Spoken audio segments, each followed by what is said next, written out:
محترم اور معزز سامعین کرام، اللہ رب العزت ہم سب کے خالق و مالک ہیں۔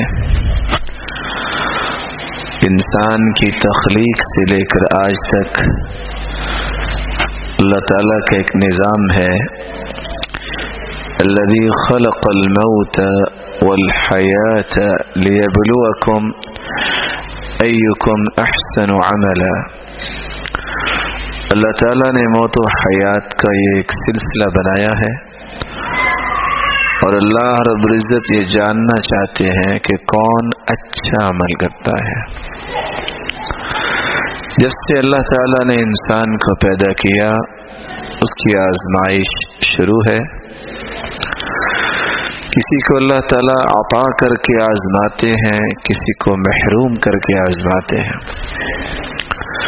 یہ آزمائش، یہ فتنے کا ہی معنی ہے۔ فتنہ کیا ہے اور فتنے کی کون کون سی شکلیں اس وقت کائنات میں موجود ہے، اور اس کا شرعی علاج کیا ہے، یہ تین نکات آج ہماری گفتگو کے محور ہوں گے۔ فتنے کا مطلب آزمائش ہے، امتحان ہے، رسوائی ہے۔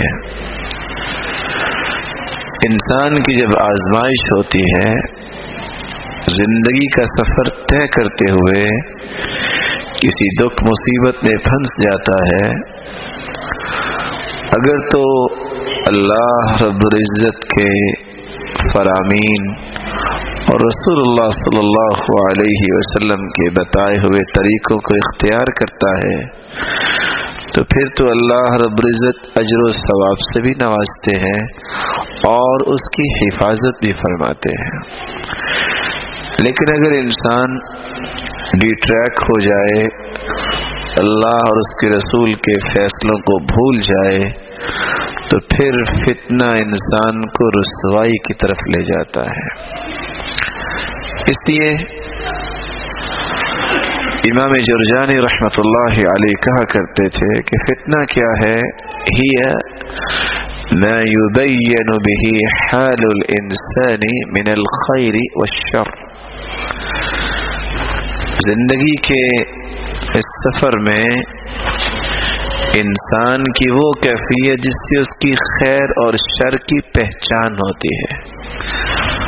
اور بعض علماء نے کہا ہے کہ یہ معاملۃ تظہر الامور الباطنہ، باطنی کیفیت ظاہر ہوتی ہے معاملات کے اندر، خواہ وہ خوشی کے معاملات ہوں، خواہ وہ غمی کے معاملات ہوں۔ اور آپ نے دیکھا ہوگا پہلی صف میں نماز پڑھنے والے لوگ جب ان کو خوشی ملتی ہے تو آپے سے باہر ہو جاتے ہیں۔ نتیجہ کیا نکلتا ہے؟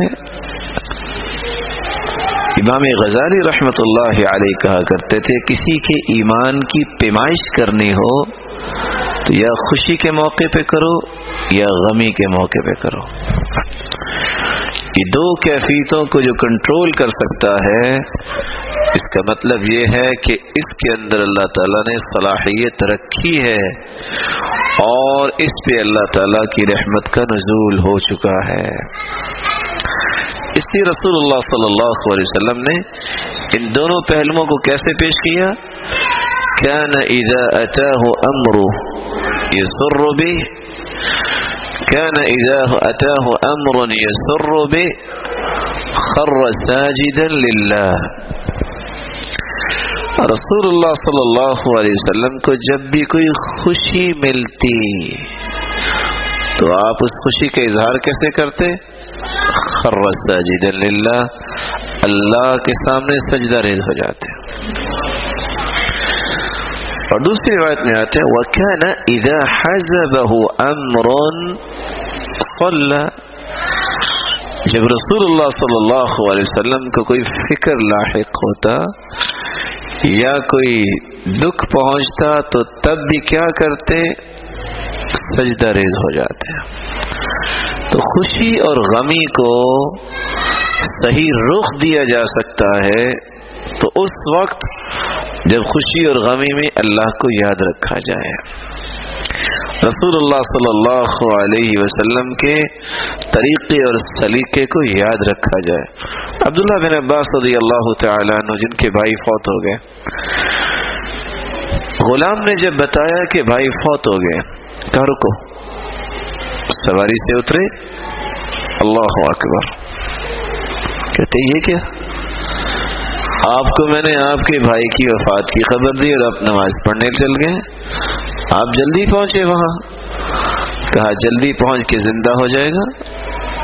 ہمیں سکھایا یہ گیا ہے استعینوا بالصبر والصلاۃ، اگر تم مدد لے سکتے ہو تو نماز پڑھو، اللہ تعالیٰ کے سامنے گرو، صبر کرو۔ یہ دو ہی تو طریقے ہیں، اور صبر ہی انسان کو کندن بناتا ہے، اور بے صبری تو انسان کو ویسے ہی زنگ آلود کر دیتی ہے۔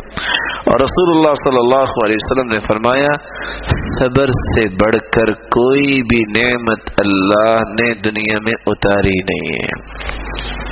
اس لیے ایک مسلمان فتنے میں اس وقت پڑتا ہے جب قرآن و سنت کی روشنی کو قبول نہیں کرتا۔ فتنوں کی مختلف قسمیں احادیث میں بیان کی گئی ہیں۔ فتنۃ الصدر، فتنۃ المحیا والممات، فتنۃ عمیاء وصماء، فتنۃ الشبہات، فتنۃ الشہوات۔ رسول اللہ صلی اللہ علیہ وسلم نے صحابہ کرام کو اتنی خوبصورت تربیت دی، جہاں فتنوں کے بارے میں بتایا، فرمایا بادروا بالاعمال فتن كقطع اللیل المظلم، اعمال میں جلدی کرو اس سے پہلے کہ فتنے دنیا میں آ جائیں۔ اور میں دیکھ رہا ہوں جس طرح بارش کے قطرے زمین کی طرف آتے ہیں، اس طرح فتنے زمین کی طرف آ رہے ہیں، اور ایسے فتنے ہوں گے ینسی تالیہا ماضیہا، ہر آنے والا فتنہ پچھلے فتنے کو بھلا دے گا، بلکہ ہر فتنے میں انسان کہے گا ہذہ مہلکتی، بس میں تو مارا گیا، لیکن جو ہی نیا فتنہ آئے گا وہ پچھلے فتنے کو ویسے بھول جائے گا، اور حالت یہ ہوگی یصبح مؤمنا ویمسی کافرا، صبح کے وقت ایک انسان مومن ہوگا اور شام کے وقت کافر ہو چکا ہوگا، وَيُمْسِي مُؤْمِنًا وَيُصْبِحُ كَافِرًا، شام کو مومن ہوگا اور صبح کے وقت کافر ہو چکا ہوگا۔ سبب کیا ہوگا؟ يَبِيعُ دِينَهُ بِعَرَضٍ مِّنَ الدُّنْيَا، دنیا کے چند ٹکوں کے بدلے وہ اپنا دین بیچ چکا ہوگا۔ فتنۃ الصدر، اس وقت الا من رحم ربی، جس کو رب نے بچا لیا، امت اس وقت جس فتنے میں مبتلا ہے وہ ہے فتنۃ الصدر، سینے کا فتنہ، باطل عقائد، بدعات، الحادی سوچ، تصورات، شرکیہ سوچیں اور تصورات اور عزائم جس سینے میں موجود ہیں مفتون ہے،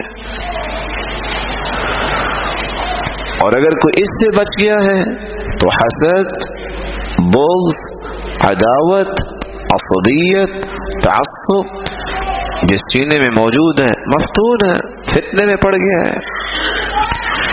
سینہ اللہ کے ہاں وہی پسندیدہ ہے، سینہ بے کینہ، جس میں صرف اللہ کی محبت ہو اور اس کے پیارے پیغمبر کی محبت ہو اور مسلمانوں کے بارے میں اس کے دل میں خیر خواہی کے جذبات ہوں، یہ سینہ اللہ کو پسند ہے۔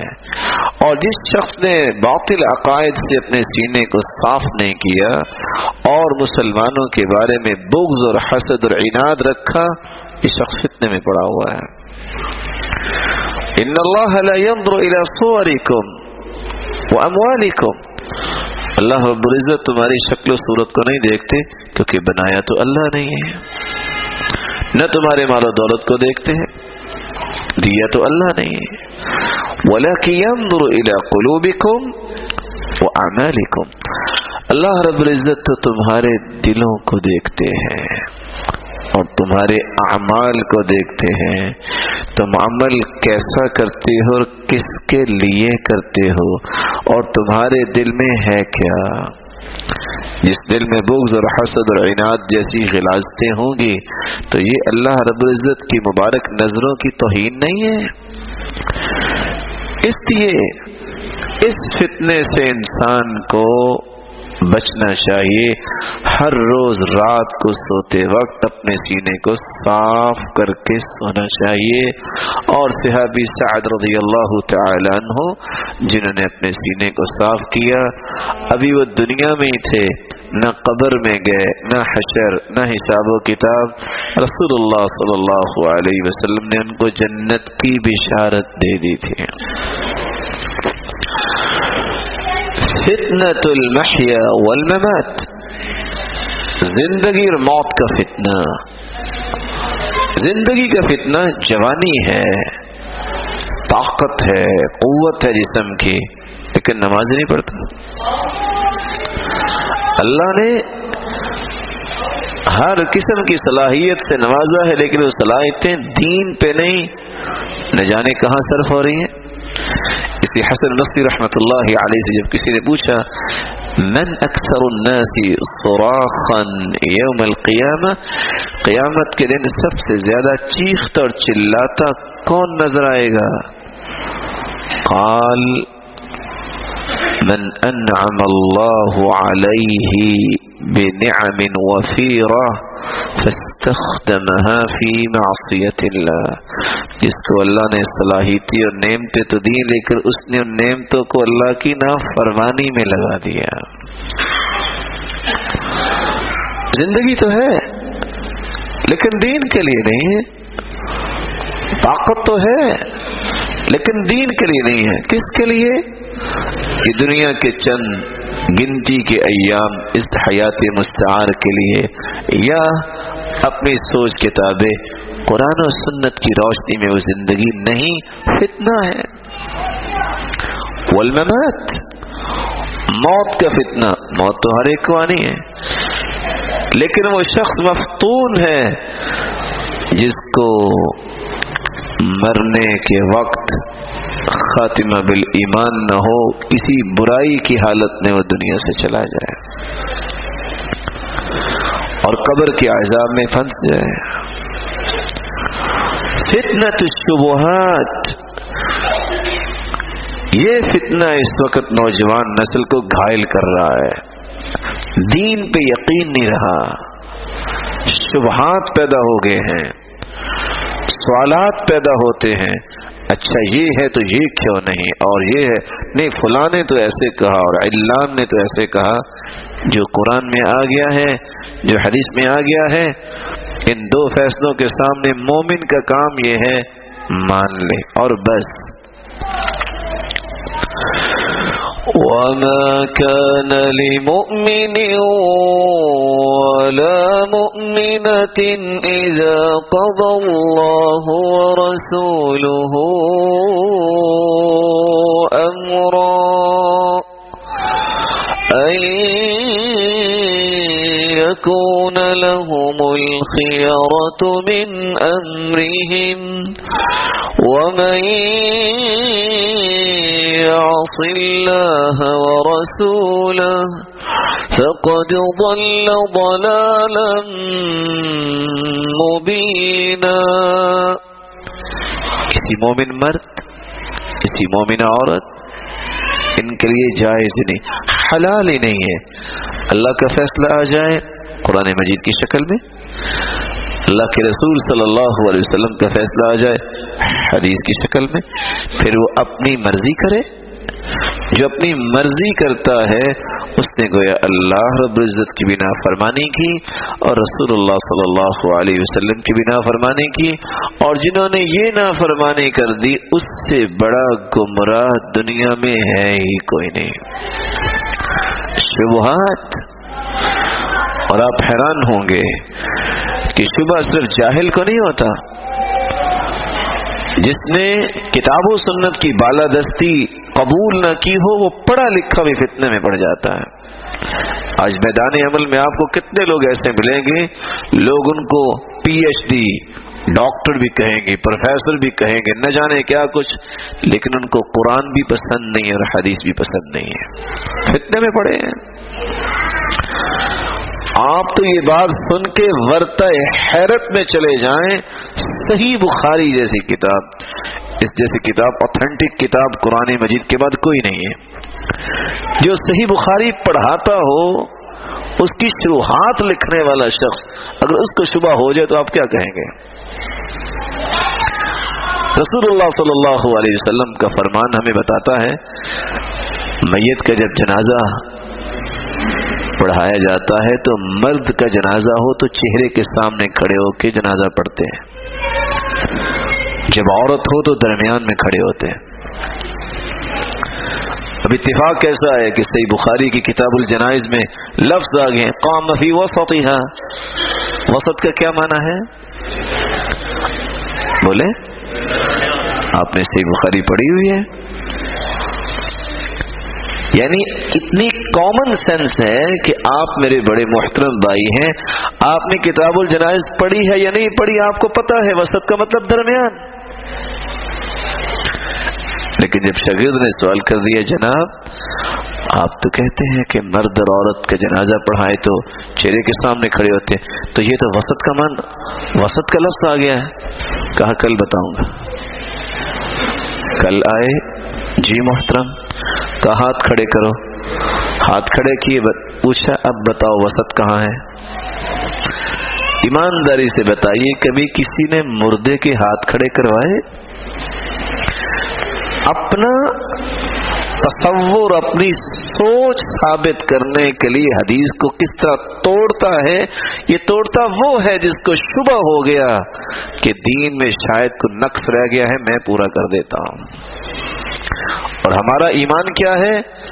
رسول اللہ صلی اللہ علیہ وسلم نے کوئی چیز چھپائی ہی نہیں ہے، اللہ نے دین مکمل کر دیا۔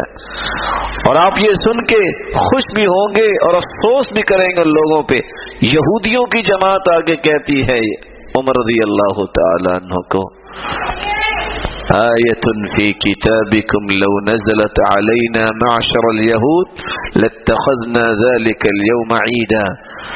خلیفۃ المسلمین، آپ کے پاس جو کتاب ہے قرآن مجید، اس میں ایک ایسی آیت اگر ہم پہ نازل ہو جاتی نا، یہودیوں پہ، تو جس دن یہ آیت اترتی ہم اس دن کو عید کا دن بنا دیتے۔ پوچھا وہ کون سی آیت ہے؟ کہتے الیوم اکملت لکم دینکم واتممت علیکم نعمتی، اللہ تعالیٰ نے اتنا بڑا احسان کیا کہ تمہارا دین مکمل کر دیا۔ اس وقت یہودی نہیں مانتے تھے کہ دین مکمل ہو گیا ہے۔ جو دشمن ہے، سب سے بڑا دشمن مسلمان کا یہودی ہے، لَتَجِدَنَّ أَشَدَّ النَّاسِ عَدَاوَةً لِلَّذِينَ آمَنُوا الْيَهُودَ۔ لیکن اسلام کو قبول کرنے والا کہے کہ نقص ہے اور اس میں کوئی خامی ہے، میں دور کر دوں۔ اللہ رب العزت ہمیں شبہات سے بچائے۔ قرآن مجید اور حدیث میں کوئی شبہ نہیں ہے۔ شبہ کہاں ہے؟ میری اور آپ کی سوچ میں ہو سکتا ہے، قرآن مجید میں کوئی شبہ نہیں ہے۔ شہوت کا فتنہ، کتنے لوگ شہوات کی تکمیل کے لیے فتنے میں پڑ جاتے ہیں اور یہ فتنہ ان کو رسوائی اور ذلت کے سوا کچھ نہیں دیتا۔ اور ان دونوں فتنوں سے بچ سکتے ہیں تو دو علاج ہیں۔ ٹالریٹ کرو، صبر کر لو، یقین کر لو کہ جو دستور حیات قرآن مجید آیا ہے اس میں شک کی گنجائش نہیں ہے۔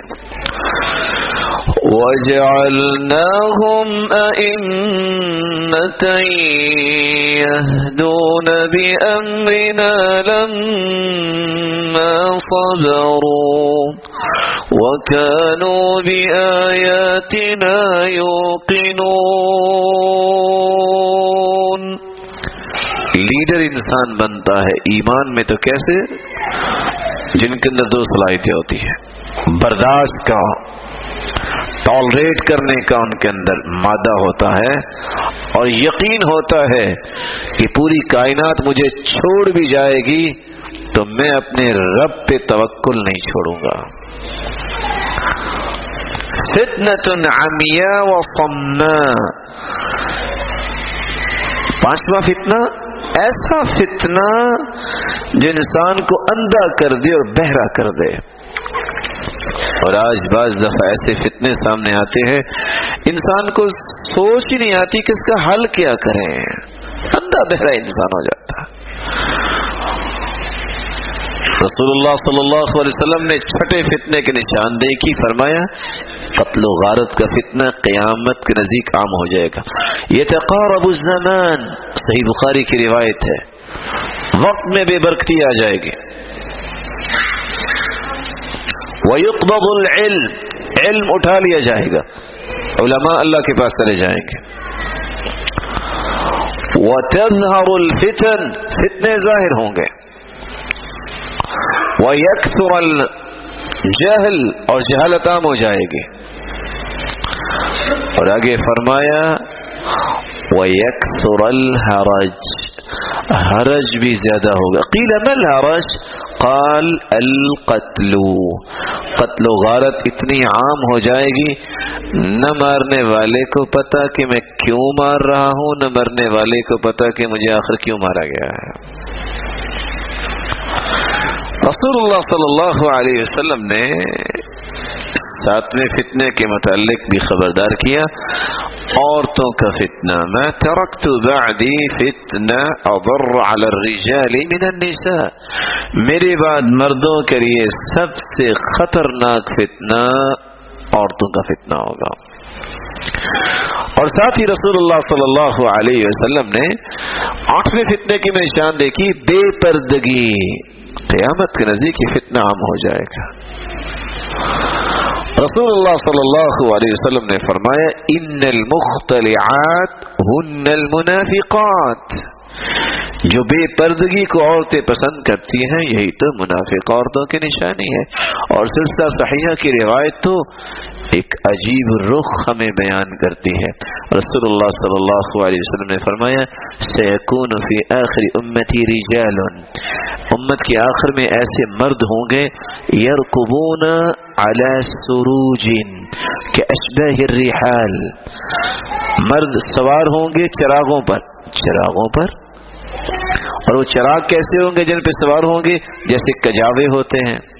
اس وقت تو گاڑی نہیں تھی نا، آج موٹر سائیکل پہ بیٹھے ہیں، گاڑی پہ بیٹھے ہیں، جو محرک انجن سٹارٹ ہوتا ہے شعلے چھوڑتا ہے کہ نہیں؟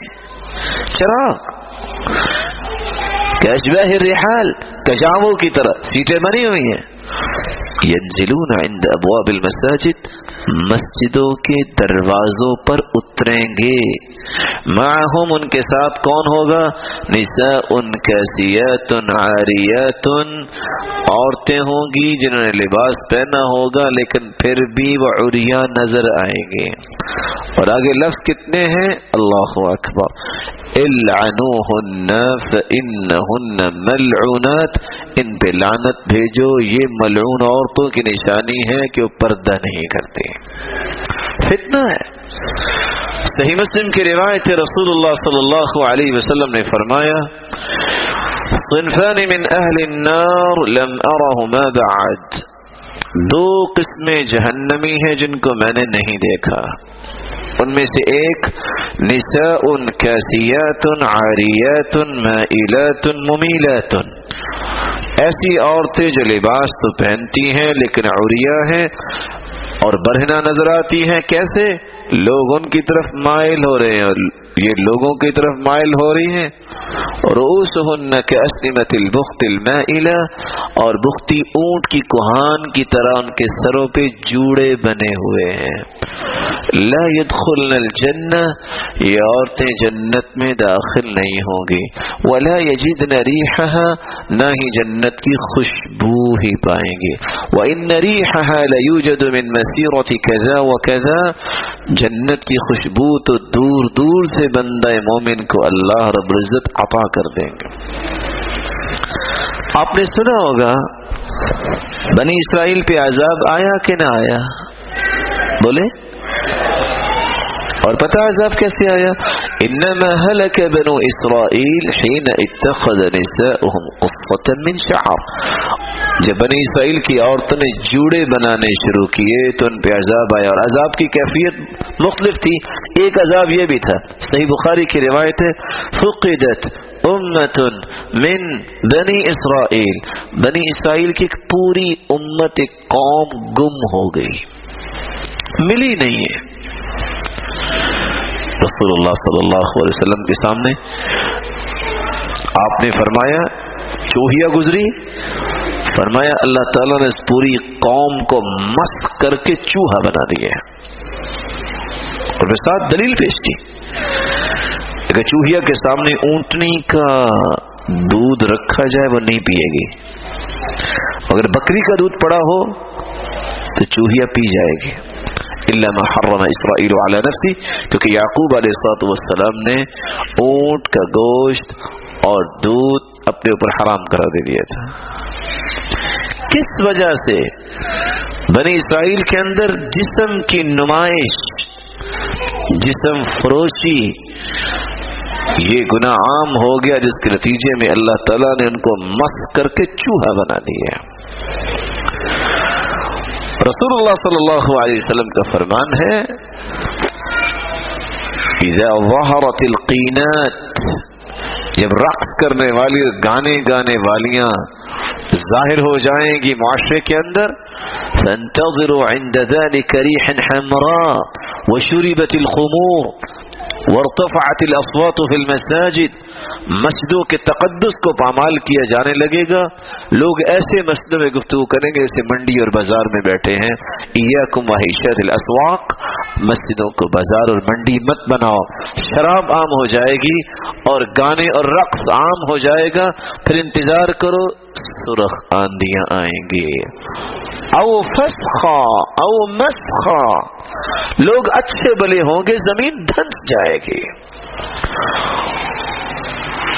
یا اللہ تعالی جعلہم اللہ قردۃ وخنازیر، اللہ خنزیر اور بندر بنا دیں گے. اور اس لیے اس حدیث کی شرح میں لکھنے والے لکھتے ہیں کہ بندر اور خنزیر ابھی تو نہیں بنے، اللہ تعالیٰ معاف فرمائے، لیکن عادتیں بندروں اور خنزیروں جیسی بنتی جا رہی ہیں. وہ کیا ہے؟ بے حیائی.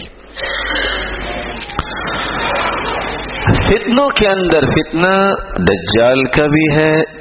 کوئی ایسا پیغمبر نہیں آیا جس نے دجال کے فتنے سے اپنی قوم کو ڈرایا نہیں. اگر اللہ تعالیٰ کسی کو صلاحیت دے دے، کسی کو اتنا وقت دے دے جمعے کے دن کہ وہ شخص سورۃ الکہف پڑھ لے، جہاں ایک نہیں 42 انعامات کا تذکرہ کرنے والے علماء کرتے ہیں، لیکن اگر 3 انعامات یاد رکھے جائیں، من قرأ سورۃ الکہف من یوم الجمعہ اضاء له ما بین الجمعتین، جو سورۃ الکہف جمعے کے دن پڑھ لیتا ہے، 8 دن اللہ تعالیٰ اس کی زندگی میں روشنی پیدا کر دیتے ہیں، 10 دن کے گناہ معاف ہو جاتے ہیں اور فتنہ دجال سے اسے محفوظ کر دیا جائے. کتنے فتنوں کا تذکرہ ہو گیا؟ 8 کے 9.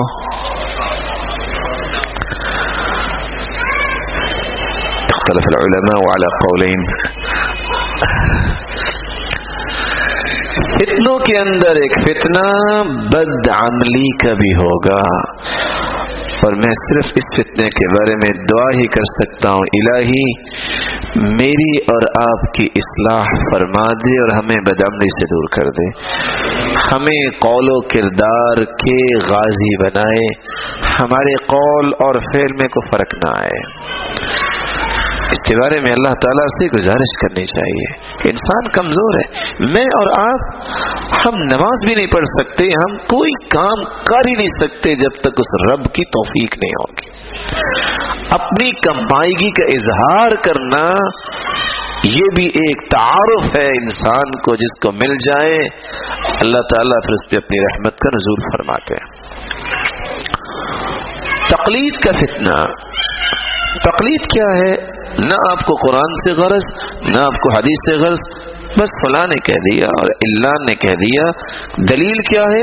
ضرورت نہیں ہے۔ دوسرے لفظوں میں لائی لگ بننا، بغیر سوچے سمجھے کسی کے پیچھے چل پڑنا۔ صحیح بخاری کی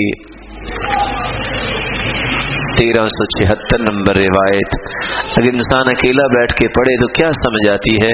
جب بندہ قبر میں جاتا ہے، حدیث لمبی ہے اور امام بخاری متعدد بار اس کو صحیح بخاری میں لے کے آئے ہیں، جب مومن سے سوال کیا جائے گا قبر سے، مر ربک، تیرا رب کون ہے؟ کہے گا ربی اللہ، بلکہ روایت کہتی ہے وہ کہے گا رک جاؤ، عصر کی نماز کا وقت ہو گیا، مجھے نماز پڑھ لینے دو۔ فرشتے کہیں گے اب نماز نہیں، وہ گزر گیا وقت، جواب دو۔ سورۃ الملک پڑھ کے سونے والے کو قبر کے عذاب سے بچانے کی نوید سنائی اللہ کے رسول نے صلی اللہ علیہ وسلم۔ ماذا تقول في هذا الرجل الذي بعث فيكم، بتاؤ ہادی مرشد کون تھا؟ ما دینک، تیرا دین کیا ہے؟ وہ تینوں جواب صحیح دے گا۔ فرشتے پوچھیں گے تمہیں کیسے پتا چلا؟ وہ جواب کیا دے گا مومن؟ قرأت القرآن وعملت بما فيه وصدقت، میں نے قرآن پڑھا، جو اس میں تھا اس پہ عمل کیا اور اس کی تصدیق کی۔ ابھی یہ جواب دے گا، آسمان سے آواز آتی ان صدق عبدی، میرے فرشتوں میرے بندے نے سچ بولا ہے۔ یہ دنیا میں تو بڑا مال و دولت والا تھا، کسی کو خیال ہی نہیں آیا کہ دو ٹانکے ہی لگا دے، اسی طرح دو سیدھی سی چادروں میں اس کو بھیج دیا ہے، چلو جلدی کرو، البسوہ لباس الجنہ، یہ دو چادروں میں آیا ہے، اس کو جنتی خلعت فاخرہ پہنا دو۔ یہ دنیا میں تو بڑا اچھا نظر آتا تھا لوگوں کے ہاں، بڑی بڑی اس کی کوٹھیاں بھی تھیں، لیکن چونکہ تقویٰ تھا، میرے فرشتوں نیچے کچھ بچھا کے نہیں گئے، مٹی، افرشوا لہ فراش الجنہ، اس کے نیچے جنتی بچھونے بچھا دیے جائیں۔ اتنی زمین کا مالک اور 2.5 فٹ سے زیادہ اس کو دی نہیں ہے انہوں نے۔ افتحوا له بابا الى الجنہ مد البصر، اس کی قبر کو اتنا کھول دے جہاں انسان کی نظر جاتی ہے اتنی اس کی قبر کھول دی جائے، اور ساتھ جنت کا دروازہ بھی کھول دو ادھر۔ یہ کون ہے؟ مومن۔ وَأَمَّا الْكَافِرُ أَوْ الْمُرْتَابُ أَوْ الْمُنَافِقُ، روایت، کافر، شک کرنے والا یا منافق، جب اس سے پوچھا جاتا ہے مر ربک، تیرا رب کون ہے؟ کہتا ہے ہاں لا ادری، یہ ہاں کیا بولتا ہے کہ انه يتذكر شيئا ولم يذكر، سوچتا ہے یہ کلمہ تو سنا تھا رب خالق لیکن یاد نہیں آئے گا۔ کیا کہے گا؟ لا ادری، مجھے نہیں پتا، اقول كما يقول الناس، جیسے لوگ کہتے تھے میں بھی ویسے ہی کہتا تھا۔ دوسرا سوال ہوگا، تیسرا سوال ہوگا، جواب ایک ہی ہے، لا ادری اقول كما يقول الناس، جیسے لوگ کہتے تھے میں بھی ویسے ہی کہتا تھا۔ فرشتے خود کہیں گے لا دریت ولا تلیت، نہ تو نے قرآن پڑھا نہ تو نے سمجھا، تو جواب کیسے آئیں گے؟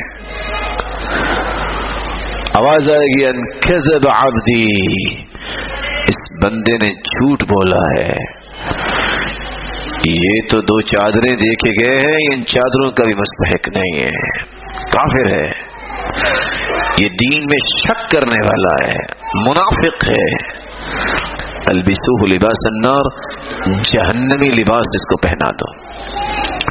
افرشوا لہ فراش النار، مٹی تو پھر بھی ٹھنڈی ہے نہیں، اس کے نیچے جہنم کے انگارے رکھو۔ فیضیق علیہ قبرہ حتی تختلف اضلاعہ، اس کی قبر تنگ کر دی جائے گی یہاں تک اس کی ہڈیاں ایک دوسرے کے اندر چلی جائیں گی۔ اللہ رب العزت ہم سب کو محفوظ فرمائے۔ فَيُضْرَبُ بِمَطَارِقَ مِنْ حَدِيدِ ضَرْبَةً بَيْنَ أُذُنَيْهِ، اور ایک گرز اٹھائیں گے فرشتے اور دو کانوں کے درمیان ماریں گے۔ دو کانوں کے درمیان کیوں ماریں گے؟ آج پفلاف کہتا ہے کہ انسان کا دماغ 800 ہڈیوں میں بند ہے، اور جو پائیچوٹری کا سسٹم ہے جس کو عقل بولتے ہیں وہ دو کانوں کے درمیان ہے، سامنے نہیں ہے، پیچھے ہے۔ ضربتن، ایسی مار ماریں گے اور ایسی گرز، لو ضرب بها جبل لكان ترابا، اگر کسی پہاڑ کو مار دی جائے تو پہاڑ ریزہ ریزہ ہو جائے۔ اور یہاں کیوں ماریں گے؟ تمہیں عقل دی تو نے صحیح استعمال نہیں کیا۔ تم نے چپل لینی ہو تو 4 دکانوں سے 8 دکانوں کا چکر لگاتے ہو کہ چمڑا ٹھیک ہے کہ نہیں ٹھیک۔ دین لینے کے لیے تمہیں اس بات کا خیال ہی کبھی نہیں آیا کہ اللہ نے دین اتار دیا ہے، ضرورت کیا ہے؟ قرآن اور اللہ کے رسول صلی اللہ علیہ وسلم کو، جس کو اللہ تعالیٰ نے پوری کائنات کا سرتاج بنا دیا ہے، طریقہ اس کا، اس ہستی مبارک کا اور فرمان اللہ رب العزت کا۔ دو ہی تو طریقے ہیں زندگی گزارنے کے، کتاب اور سنت۔ ان دو چیزوں کو چھوڑ کے تم بھاگے کہاں پھرتے ہو؟ ترکت فیکم امرین لن تضلوا ما تمسکتم بہما کتاب اللہ و سنت رسولی، تم گمراہ نہیں ہو سکتے جب تک ان دونوں چیزوں کو مضبوطی سے تھامے رکھو گے، ایک اللہ کی کلام، ایک رسول اللہ صلی اللہ علیہ وسلم کی سنت۔ پتہ یہ چلا ان دونوں میں سے ایک بھی ہاتھ سے چھوٹ گئی، گمراہی آ گئی۔ اللہ رب العزت ہماری حفاظت فرمائے۔ تو آئیے تیسرا اور آخری نکتہ، ان فتنوں کا علاج کیا ہے؟ سب سے پہلا علاج العلم والایمان والیقین۔ جب تک علم نہیں سیکھیں گے آپ، جب تک ایمان یقین کی کیفیت میں نہیں پہنچ جاتا، فتنوں سے نہ بچ سکتا ہے نہ فتنوں کا مقابلہ ہو سکتا ہے۔ اور اگر ایمان آئے علم کے بعد اور ایمانی کیفیت یقین محکم کی طرف چلی جائے تو پھر کیا ہوتا ہے؟ يثبت الله الذين آمنوا بالقول الثابت في الحياة الدنيا وفي الآخرة ويضل الله الظالمين ويفعل الله ما يشاء۔ ایمان یقین جس کو نصیب ہو جائے، اللہ تعالیٰ اس کو دنیا میں بھی ثابت قدمی عطا کرتے ہیں اور آخرت میں بھی ثابت قدمی عطا کریں گے۔ اور گمراہی تو ان کے اوپر ہے جو اپنی جانوں پہ ظلم کرنے والے ہیں، اور اللہ جو چاہے کرتے ہیں۔ اللہ رب العزت جو چاہیں کرتے ہیں، کوئی پوچھ نہیں سکتا۔ لا یسأل عما یفعل وهم یسألون، کسی کی جرت نہیں کہ سوال ہی پیدا کرے کہ اللہ نے ایسے کیوں کیا۔ دنیا میں نہیں مانے گا تو اللہ کے پاس منوانے کے طریقے ہیں، نہیں مانتا زمین کے اوپر تو زمین کے نیچے جا کے مان جائے گا، نہیں مانے گا تو اللہ تعالیٰ نے جہنم بنائی اس لیے ہے جس کا زیادہ بگاڑ دماغ میں ہو، اسی لیے اللہ نے اس بگاڑ کو دور کرنے کے لیے جہنم بنائی ہے۔ اس لیے اگر دنیا میں بگاڑ درست ہو جائے تو قرآن یہ کہتے ہیں نا یفعل اللہ بعذابکم ان شکرتم وآمنتم، اگر تم ایمان لے آؤ، اللہ کے شکر گزار بندے بن جاؤ، تو اللہ نے تمہیں عذاب کیوں دینا ہے؟ جب تم شکر گزار نہیں بنو گے، جب تم اللہ تعالیٰ کے فرامین کو نہیں مانو گے، تو یہ اللہ کا عدل ہے کہ تمہیں جہنم میں پھینکے، اور اللہ کے فضل اور رحمت سے جنت میں ہم جائیں گے۔ اور قرآن مجید میں اللہ رب العزت فرماتے ہیں من عمل صالحا من ذكر أو أنثى وهو مؤمن فلنحيينه حياة طيبة ولنجزينهم أجرهم بأحسن ما كانوا يعملون۔ جو ایمان کے بعد عمل صالح کرتا ہے، نیک عمل کرتا ہے، وہ مرد ہو یا عورت، اللہ کا وعدہ ہے میں حیات طیبہ اس کو عطا کروں گا، حیات طیبہ پاکیزہ زندگی جس میں اللہ کی نصرت و تائید انسان کو حاصل ہوتی ہے۔ آج دنیا میں انسان ایک دوسرے کا دفاع کرتا ہے، انسان میں طاقت نہیں دفاع کرنے کی، کتنا کو دفاع کرے گا؟ دفاع وہ ہے کہ بندہ مومن کا دفاع اللہ کرے۔ انسان تو فوت ہو جائیں گے، انسان تو کمزور ہیں، ان کے پاس تو طاقت نہیں، دفاع کیا کریں گے؟ ان اللہ یدافع عن الذین آمنوا، اللہ دفاع کرتے ہیں مومنوں کا۔ کیسا دفاع؟ ایک لمحے کے لیے سوچئے، ابراہیم علیہ السلام کا ایمان تھا نا، یقین تھا نا، وہ آگ جلا رہے اور ابراہیم علیہ السلام مسکرا رہے، اتنی آگ لو طار علیہا طائر وقع مشویا، لکھنے والے لکھتے ہیں اتنی آگ جلائی کہ اگر کوئی پرندہ اوپر سے اڑتا گزرے تو وہ بھی بنا ہوا نیچے گر جائے، خود نہیں پھینکا، ہاتھ باندھے، پاؤں باندھے، منجنیک میں ڈال کے پھینکا، اور وہ کیا کہہ رہے ہیں؟ حسبی اللہ و نعم الوکیل۔ یہ پھینک دیا، آگ ختم ہو گئی، باپ بھی دیکھ رہا ہے، وہو یتقلب، اور ابراہیم علیہ السلام کروٹیں لے رہے ہیں۔ تعجب میں پڑ گئے، بھلا کیوں کروٹیں لے رہے تھے؟ آگ کی صلاحیت کو اللہ نے سلب تو کر لیا، خبردار تم نے میرے بندے کو کوئی تکلیف دی۔ آگ کون ہے؟ اللہ کی مخلوق۔ لیکن سنو، یہ رسیاں باندھ کے پھینکے گئے، جلدی سے رسی جلاؤ۔ وہ رسی بس جلائی ہے آگ نے، جب وہ سیدھی ہو گئے تو باپ کیا کہتا ہے؟ نعم الرب ربک یا ابراہیم، ابراہیم تیرا رب تو بہت بڑا نکلا، تیری رسیاں جلائی ہیں تمہیں کچھ ہونے نہیں دیا، مومن پھر بھی نہیں ہوا۔ کس طرح اللہ تعالی نے بچایا؟ ایمان تھا، یقین تھا۔ یہ ہو کیسے سکتا ہے کہ میں اپنے رب پہ یقین کر لوں اور میرا رب مجھے ضائع کر دے؟ یہ کیسے ہو سکتا ہے؟ اللہ کے وعدے سچے ہیں۔ ان اللہ لا یضیع اجر المحسنین، احسان کرنے والوں کو اللہ ضائع نہیں کرتا۔ اللہ مجھے اور آپ کو ایسی صلاحیت عطا فرما دے۔ دوسرا علاج التقوی۔ جب تک خوف نہیں انسان کے دل میں آتا اس وقت تک دنیا کے خوف تو رہیں گے، جب اللہ کا خوف دل میں آ جائے، خشیت الہی آ جائے، سارے خوف پھر اس کے سامنے اس کی پرواہی کوئی نہیں ہوتی۔ اللہ کا خوف آ گیا یوسف علیہ السلام کے دل میں، اس خوف نے اور خشیت نے، تقوی نے کیا کیا؟ ویسے تو انہوں نے گھر سے نکال دیا، پہلے بھائیوں نے تھپیڑے لگائے اور کنویں میں پھینک دیا، اللہ نے وہاں سے نکال کے مصر کے تخت پہ بٹھا دیا۔ تقوی، اللہ کا خوف۔ اور تقوی ہے کیا؟ حفظ النفس عما يؤثم، ایسے قول و عمل سے بچنا جس سے انسان گنہگار ہو جاتا.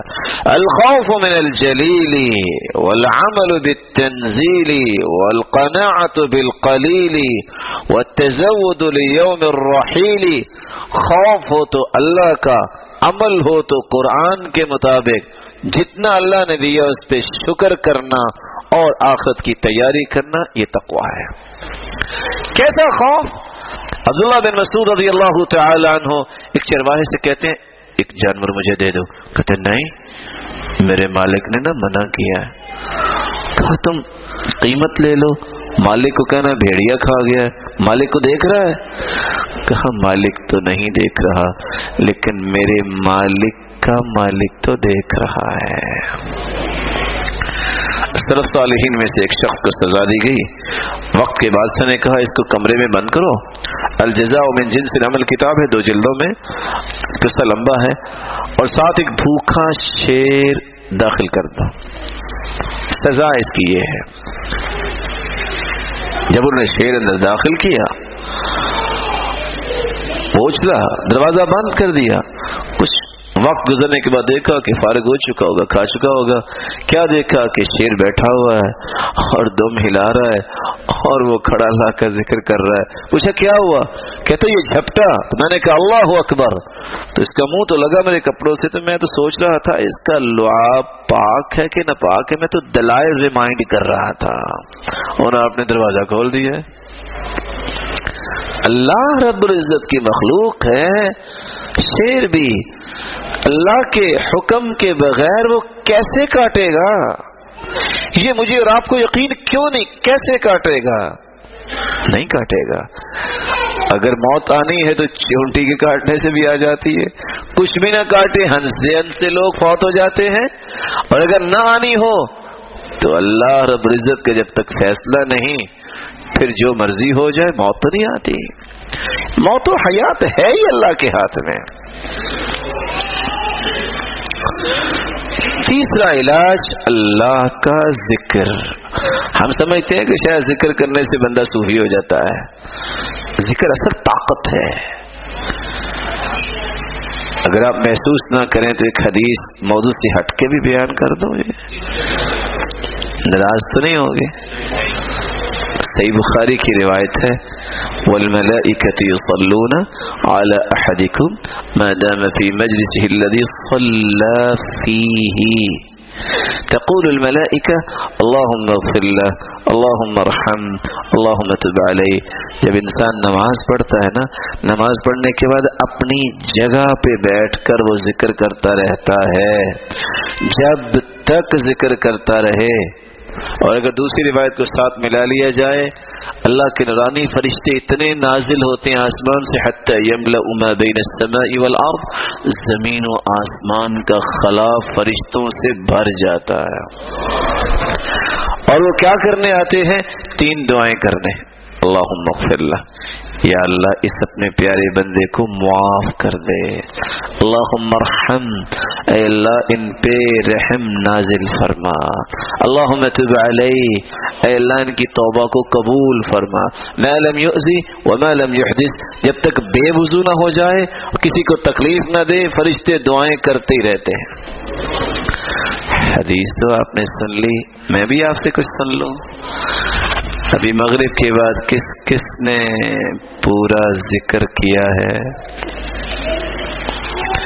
امام ابن تیمیہ رحمۃ اللہ علیہ تھے نا، کچھ سلام کرنے آتے نا، السلام علیکم، تو وہ نماز کے بعد بیٹھے ہوتے، وہ کیا کرتے؟ یہ کیا؟ بات ہی نہیں کرتے تھے. کسی نے پوچھا یہ کیا؟ کہا مجھے پتا ہے محبت کے لیے آئے ہیں اور محبت دین کی ہے. هذه غدوتی، یہ میرا کھانا ہے، اگر میں نے یہ کھایا نا تو میرے اندر تو طاقت ہی نہیں رہے گی. اس وقت اللہ کے رسول نے ذکر کیا ہے، میں نے وہ کام کرنا ہے. ملاقات تو بعد میں بھی ہو سکتی ہے.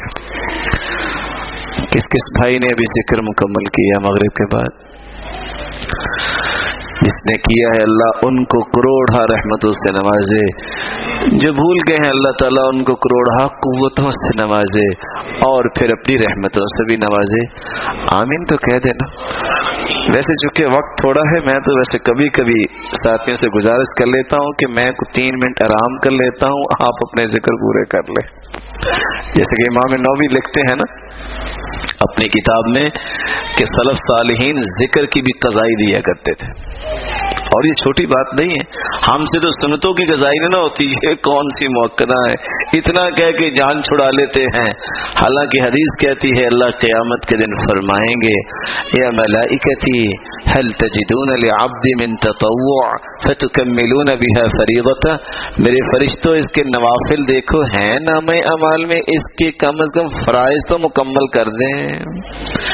فرائض کی تکمیل کے لیے نوافل کی بھی ضرورت ہے، تو جو نوافل نہیں سنتیں بھی چھوڑ دیتا ہے اس کا کیا بنے گا؟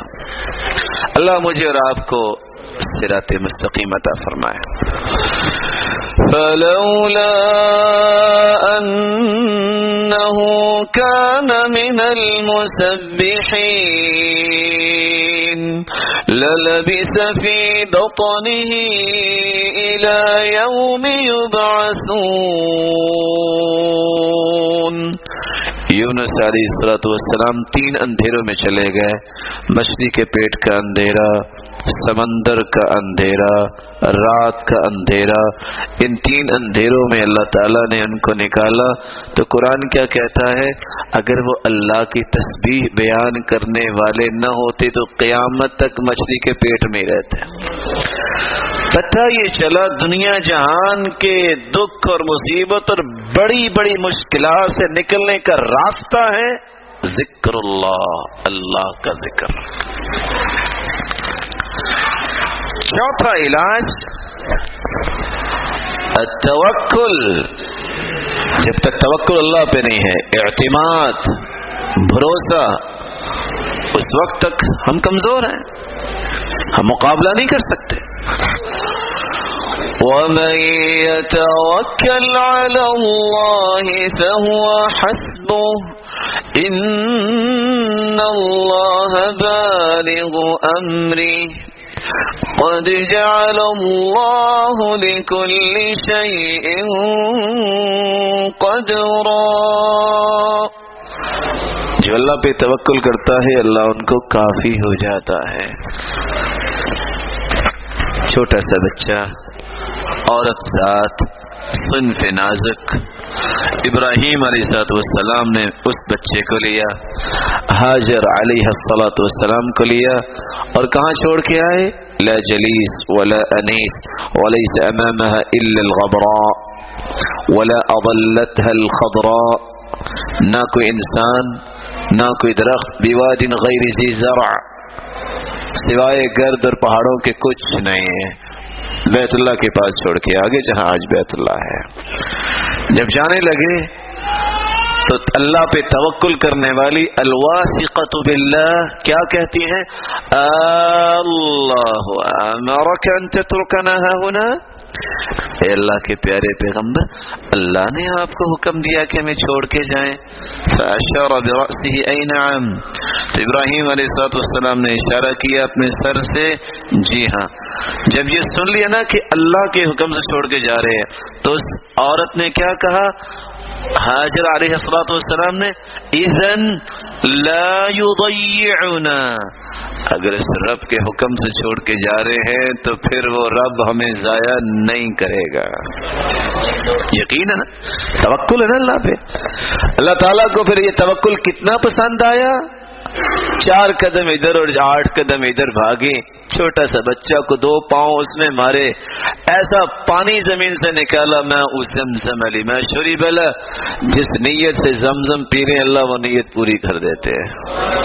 بیماریوں کا بھی علاج ہے اور خوراک کی خوراک ہے.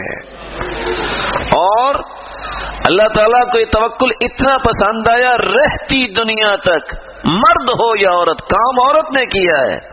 صفا مروہ کی طرف گئی، آرڈر جاری ہو گئے کہ رہتی دنیا تک مرد بھی جب تک صفا مروہ پہ نہیں جائے گا نہ عمرہ مکمل ہے نہ حج مکمل ہے.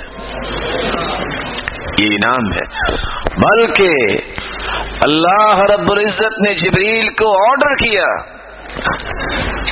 جب تک اس میری بندی کے پاس کوئی نہیں آتا اس بچے اور اس عورت کی خدمت کی ذمہ داری جبریل آج کے بعد تیری ہے۔ خدمت کے لیے اللہ نے جبریل کو لگا دیا۔ توکل، لو انکم توکلون علی اللہ حق توکلہ لرزقتم کما ترزق الطیر تغدو خماصا وتروح بطانا۔ لوگوں اگر تم بھی توکل کر لو جس طرح توکل کرنے کا حق ہے، تو پرندہ گھر اپنے گھونسلے سے نکلتا ہے، کس فیکٹری میں جاتا ہے؟ بولے کون سی شاپ ہے اس کے پاس؟ کس فیکٹری کا ایڈمن ہے؟ جاتا ہے خالی پیٹ لے کے، واپس آتا ہے تو گنجائش نہیں ہوتی۔ اللہ رب العزت تمہیں بھی اتنا دیں گے، تمہارے پاس گنجائش نہیں ہوگی مزید کی۔ اور اسی لیے علی رضی اللہ تعالیٰ نے سچ کہا تھا کہ زندگی گزارنی ہے تو ضرورت سمجھ کے گزارو، خواہش سمجھ کے نہ گزارو، کیونکہ ضرورت تو اللہ روزانہ فقیر کی بھی پوری کر دیتے ہیں، خواہش تو بادشاہوں کی بھی پوری نہیں ہوتی۔ کتنے علاج ہو گئے؟ کون کون سے؟ میں نے اصل میں چاہتا یہ ہوں، آپ محسوس نہ کیجیے گا، آپ میرے لیے بہت محترم ہیں کہ چلو 10 علاج میں سے کچھ 4-5 یاد تو ہو جائیں۔ آپ نے بیان کرنے جا کے گھر میں بیان کرتے ہوتے ہیں کبھی کو بات کہ شرماتے ہوتے ہیں کوئی نیکی کی بات کرتے وقت؟ ساتھیوں سے کہیں نا گھر جاتے سلام دعا کریں، کہتے ہیں جی وہ لوگ کہیں گے لو جی تو ران مرید ہو گیا کہ حضور کو بھی سلام کرتا ہے۔ بھئی تحیت من عند اللہ مبارکۃ طیبہ، قرآن کہتا ہے بہترین تحفہ ہے، گھر جاتے وقت سلام کہو۔ اور شیطان جو ہے جب سلام انسان کہتا ہے تو شیطان اس دن کہتا ہے لا مبیت لکم، آج یہاں رہنے کی کوئی جگہ نہیں ہے۔ اگر بسم اللہ پڑھ کے کھانا کھا لو، کہتے لا مبیت لکم ولا عشاء، نہ آج یہاں کھانا میسر ہے نہ سونا، کسی اور گھر چلتے ہیں۔ اور اگر سلام نہ کہیں، دعا نہ پڑھ کے داخل ہوں، بسم اللہ ولجنا بسم اللہ خرجنا، تو شیطان کہتے ہیں ادرکتم المبیت، کمرہ بک ہو گیا، آجو کھانے کا بھی بندوبست ہو جائے گا۔ جب بسم اللہ نہیں پڑھتے کہتے ہیں ادرکتم المبیت والعشاء، بوفے کھلا ہے، آجو کھانا بھی کھاؤ اور سونا بھی آ جائے۔ 5واں علاج التوبۃ والاستغفار۔ انسان سمجھتا ہے کہ شاید گناہوں کے لیے انسان کو توبہ کرنی چاہیے اور استغفار کرنا چاہیے۔ ہاں گناہوں کے لیے بھی ہے، لیکن اس سے بڑی طاقت بھی کوئی نہیں۔ یہ بوجھ جو ہم نے اٹھائے ہوئے ہیں گناہوں کے، جب یہ اتر جائے گا تو انسان ہلکا پھلکا ہو جائے گا نا، اور اللہ کی قوت آ جائے گی، اللہ کی رحمت آ جائے گی۔ فَقُلْتُ اسْتَغْفِرُوا رَبَّكُمْ إِنَّهُ كَانَ غَفَّارًا يُرْسِلِ السَّمَاءَ عَلَيْكُمْ مِدْرَارًا وَيُمْدِدْكُمْ بِأَمْوَالٍ وَبَنِينَ وَيَجْعَلْ لَكُمْ جَنَّاتٍ وَيَجْعَلْ لَكُمْ أَنْهَارًا مَا لَكُمْ لَا تَرْجُونَ لِلَّهِ وَقَارًا۔ استغفار تم کر لو، اللہ تمہارے گناہوں کو بھی معاف کر دیں گے، موسلادھار بارشیں بھی برسائیں گے، تمہارے پاس مال نہیں تو مال بھی وافر دے دیں گے، بچے نہیں ہیں تو اللہ اولاد بھی دے دیں گے، اور تم تو سارے پھل کھاتے ہی نہیں ہو، ایک دن میں منڈی میں جاتے ہو تو ہاتھ رکھتے ہو کسی پھل پہ تو واپس آ جاتے ہو، توبہ توبہ اتنا مہنگا۔ تم استغفار کرو، اللہ تمہیں باغات کا مالک ہی بنا دے گا اور تمہارے لیے نہروں کو بندوبست کر دیں گے۔ کب؟ جب تم استغفار کرو گے۔ تم سمجھتے ہو میری جسمانی کمزوری ہے، میری مالی کمزوری ہے، خاندانی کمزوری ہے، ملی کمزوری ہے، ساری کمزوریوں کو اگر تم قوتوں میں بدلنا چاہتے ہو تو کیا کرو؟ وَيَا قَوْمِ اسْتَغْفِرُوا رَبَّكُمْ ثُمَّ تُوبُوا إِلَيْهِ يُرْسِلِ السَّمَاءَ عَلَيْكُمْ مِدْرَارًا وَيَزِدْكُمْ قُوَّةً إِلَى قُوَّتِكُمْ وَلَا تَتَوَلَّوْا مُجْرِمِينَ۔ اللہ کی طرف توبہ کر لو، استغفار کر لو، اللہ تمہاری ساری کمزوریوں کو قوتوں میں بدل دیں گے۔ امام احمد بن حنبل رحمۃ اللہ علیہ، ان کا قصہ آپ نے پہلے بھی سنا ہوا ہے، چلو دوبارہ سننے میں حرج کو نہیں۔ گھر سے نکلے، مسجد پہنچے، دروازے پہ ایک شخص نے کہا مسجد میں کچھ وقت گزارنا چاہ، تو کہتے نہیں ہمارا نہیں نظام، جیسے آج کل نظام بنا ہوتا نا مسجد میں سونا منع ہے، المسجد بیت کل مسلم، مسجد ہر مسلمان کا گھر ہے، نہیں ہمارا نظام ہے۔ نظام کیا ہے؟ نظام تو وہ جو اسلام نے دیا ہے۔ خیر انہوں نے کہا اچھا کوئی بات نہیں، میں دروازے پہ تو ٹھہر سکتا ہوں نا۔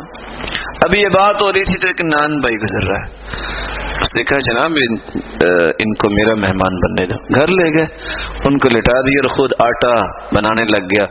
استغفر اللہ استغفر اللہ، ساتھ استغفر اللہ کہہ رہے، ساتھ آٹا گوندھ رہا ہے۔ امام احمد بن حنبل رحمۃ اللہ علیہ پوچھتے ہیں آپ کو استغفار نے کوئی فائدہ بھی دیا؟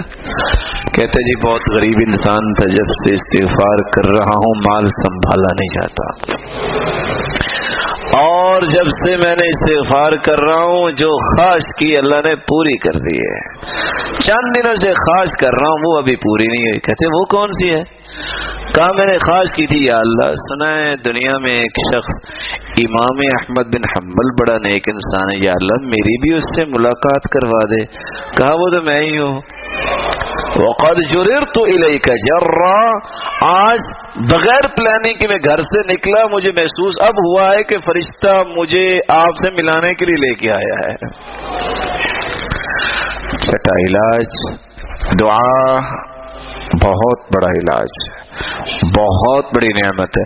اس لیے عمر رضی اللہ تعالیٰ عنہ کہا کرتے تھے مجھے کبھی یہ پریشانی ہوئی نہیں کہ دعا قبول ہوگی کہ نہیں ہوگی، مجھے پریشانی یہ رہتی ہے کہیں اللہ مجھ سے دعا کی توفیق نہ چھین لے۔